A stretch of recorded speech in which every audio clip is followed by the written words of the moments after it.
किसान था, उसका खेत नदी के तट पर था। वह खेत की मैट जब बना रहा था तो उसी समय उसे एक मणियों से भरा हुआ एक घड़ा मिला। उसे मणि की पहचान तो थी नहीं, उसने वह साधारण पत्थर जाने और अपनी ज्वार को बचाने के लिए वह चिड़ियों पर वह मणि फेंकने लगा।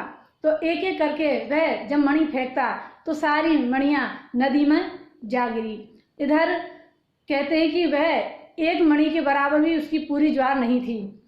इधर जब किसान की पत्नी आती है और उसे कांच का टुकड़ा समझकर पैसे के अभाव में जब नमक खरीदने के लिए जाती हैं दुकान पर, तो वहाँ एक जौहरी बैठा हुआ था।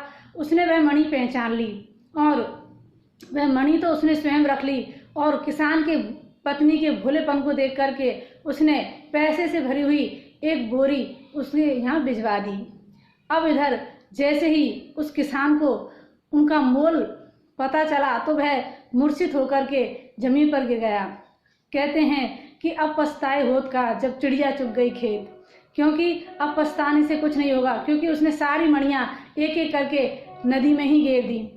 अब इसका भाव यह है कि हमारा समय भी ऐसे ही व्यर्थ जा रहा है, क्योंकि भगवान ने ये अनमोल जीवन हमें दिया है, मनुष्य देह हमें दी है, तो भगवान का भजन करने के लिए ही दी है।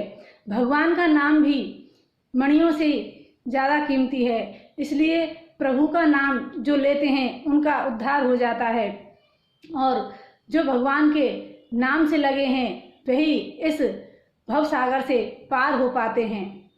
तो भगवान का नाम भी इतना ही कीमती है, हमें व्यर्थ समय ना गंवाते हुए भगवान का नाम लेना चाहिए, उसका भजन और कीर्तन करना चाहिए, ताकि हमारा ये जीवन सार्थक हो सके।